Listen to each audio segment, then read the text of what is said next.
What up, y'all? Rap Critic here, and this was a priority made request. Which means for an extra $50, their request gets ahead of the line of backlogged upcoming requests. And if you'd like to make a request or get it priority made, head on over to ko-fi.com/rapcritic to make it happen. Okay, so I don't want to talk about Will Smith's personal life, because quite frankly, I feel like every minute detail of what's wrong with his marriage and sex life has been thrust into my face for like the past 7 years. But with today's request being literally about, well... Will Smith is canceled. Oh, you can't cancel no icon. Walking around like he all invisible or somebody. I pretty much have to now. So yeah, this is Will Smith's latest single, Barbershop, a song where he essentially addresses the slap heard round the world by way of what a typical conversation at the barbershop would have sounded like after the public falling apart of Will and Jada's relationship. I mean, that infamous slap at the Oscars was what really blew up his personal scandals into an international spectacle, but what led us to that point was a trail of shit that I did not need to know about that kept being shown to me. Seriously, I know people have said everything I've learned about this situation has been involuntary, but for me, it was literally true. I was at a gym while a radio was playing when I first heard people discussing Jada Pinkett cheating on Will Smith with one of her son's equally aged best friends. Then I saw the crying Will Smith meme. And oh, where did that come from, I asked, as I googled the source of the clip? Why, it's only Jada Pinkett's show Red Table Talk, where she had him and her daughter on to talk about how her mom had sex with her son's best friend and how much she fawns over the relationship she had with Tupac while talking about Will like he's a scrub. Then I would just keep getting nuggets of info that would feel like a puzzle piece slowly sliding together in front of me that I wasn't trying to solve. Like, for instance, did you know that Will and Jada were trial separated by 2016, years before any of this information came to light? Yeah, so when you saw this... Oh, wow! Wow! That was Will Smith defending the honor of a woman he hadn't been living in the same house with for at least half a decade by that point. So you gotta ask yourself, did he do it because Chris Rock's joke was just so pointed and mean, he just had to respond? Wait, what was that joke again? Jada, I love you.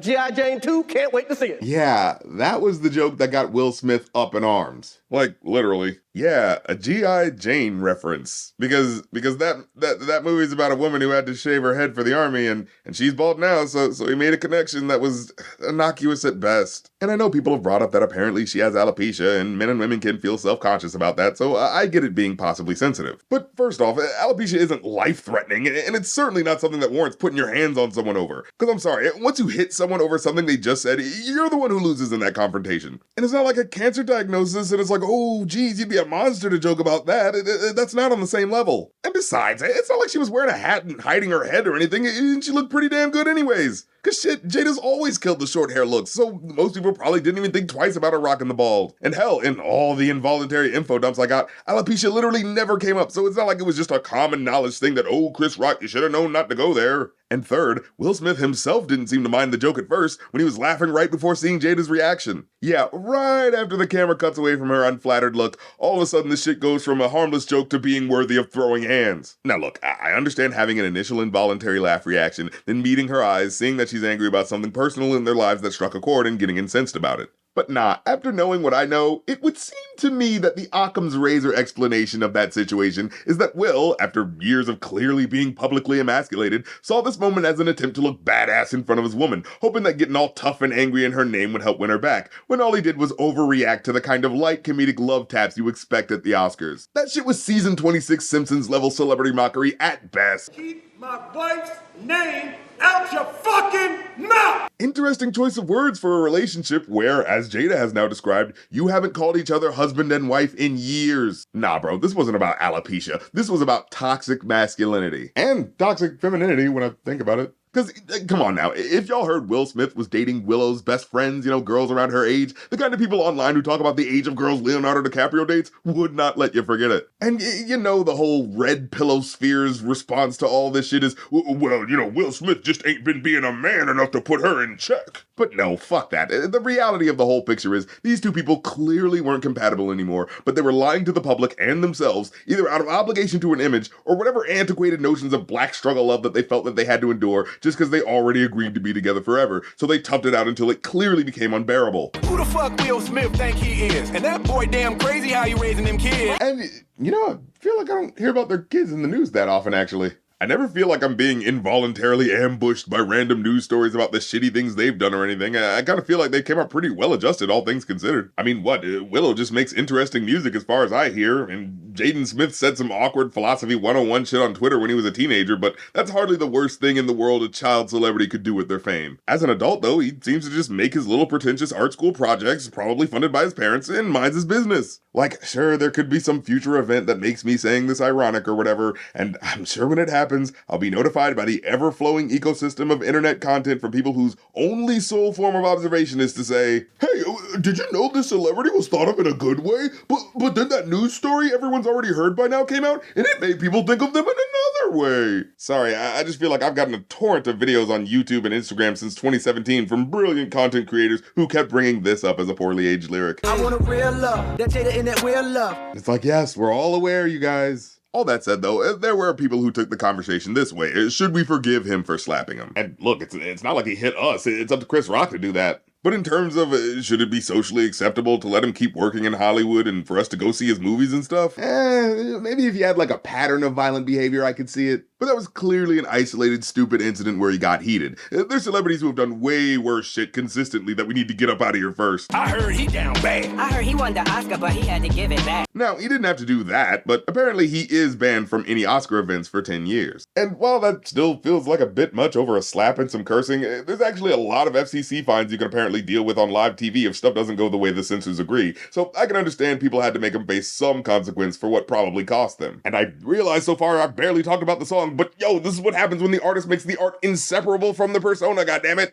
But hey, I feel like these are conversations worth having, especially since with this track, he's essentially playing into the discourse. And while I certainly give an artist props for not shying away from what people are saying about them, I can't help but feel like he still kind of handled the situation with kid gloves in the actual lyrics of the song. Like, you heard some of the shit I brought up about him and Jada's relationship. Yeah, none of that gets directly mentioned. He gonna drop a new record like we all gonna forget. He need to take another year and untangle some shit. This is the closest he gets to alluding to Jada's cheating, where some could argue the use of untangle is a reference to the entanglements comment Jada made about her cheating on Will. But otherwise, I feel like there's an uneven number of bars that are more self-congratulatory than anything. Do the shit, he can fit your whole house in his pool. He don't need it, he the first to win a Grammy for rap. That's a fact. Mean, he rich, funny, and sexy too. Alright, buddy, you're gonna get carpal tunnel from jerking yourself too much now. And I get that he's doing it to show the back and forth of the people arguing, but then when you get to the things that are supposed to be the insults, they feel a little light next to the ego-shielding brag bars. Boy, I don't even remember the last flick he did. You don't remember last? Ooh, maybe don't bring up that one. What about Men in Black? You weren't even in the last one. I know your badass squad bad boys, I know you remember that. What's the soundtrack? Soundtrack? I don't remember hearing any Will Smith songs on the soundtrack for Bad Boys or Bad Boys 2. What are you talking about? Now, again, there are a couple of jabs in there, but they feel really featherweight, especially compared to the brags. I don't like his damn music. That nigga don't fucking curse. Like, okay, I get bringing that up, and he did do it in a funny way, but that's always been a criticism he's dealt with. You wish you had a Jada Pinkett next to you. Him and Jada both crazy. One thing's for sure, you can't call him lazy. I ain't trying to call him lazy. I'm calling the nigga crazy. Like, ooh, he's crazy. Jada and Will sure are crazy. Like, yeah, I feel like that's the most cutting that it really gets. One classic album, what that make him Jay-Z?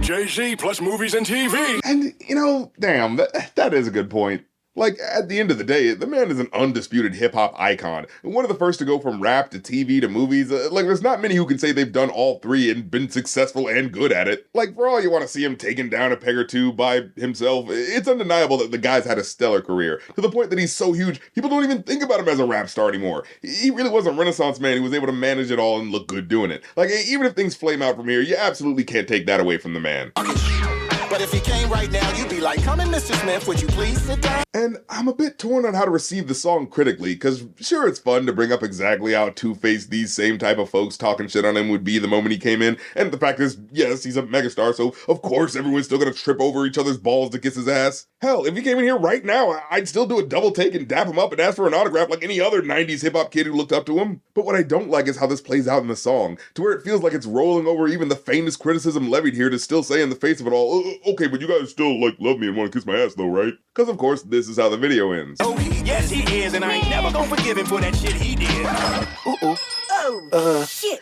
Come in, Mrs. Smith. Would you like to sit down? Yeah, the ultimate punchline comes down to the massaging of Will Smith's ego. I mean, he comes in with the damn Oscar in his hand like he's a goddamn South Park parody of a vain celebrity. But here, it's not Phil Collins clinging to his award to show that he's a dick. It's Will holding his award like, yeah, I am still that guy, and I actually did get to keep the Oscar, thank you very much. Well, overall though, I think I'd have to give this one 4 out of 5. As much as I complain about it not digging deep enough lyrically, the presentation and mixing of the different voices is really cool and does do a fun job of emulating that conversational flurry of different perspectives going at each other, despite not really going that hard on himself when you zoom out to the whole picture. Although, does he owe us a complete dissection of his psyche for all to see? Maybe not, but for how the video is set up, it gives the perception that it's gonna go a little harder in terms of the wild convos black people be having in barbershops, especially about celebrities. And sure, there are a few jabs to his public persona in there, but like, you've heard the stuff I mentioned about his legally separated but not technically ex-wife having an affair with his son's friend when he was 23 and she was 44. Like, that shit never gets explicitly mentioned. There's nothing that really digs under the skin of his ego, but for what it is, there's just enough goofs and gags at the celebrity's expense that you at least get a couple good chuckles out of it. So, season 14 Simpsons. Well, that's the episode. Leave a like if you like because it helps, comment if you have something to say because it helps even more, and hit the subscribe button because that's what helps the most. And if you want to make requests, of course, that's Ko-fi.com/rapcritic and Patreon.com/rapcritic to get all my content early and access to the Patreon Discord. So check all that fun stuff out and I'll catch you next time. Peace.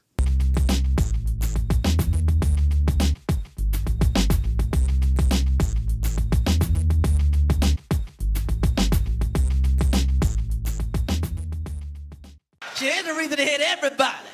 Just don't do it. She's the reason to kick an old man down a flight of stairs. Just don't do it.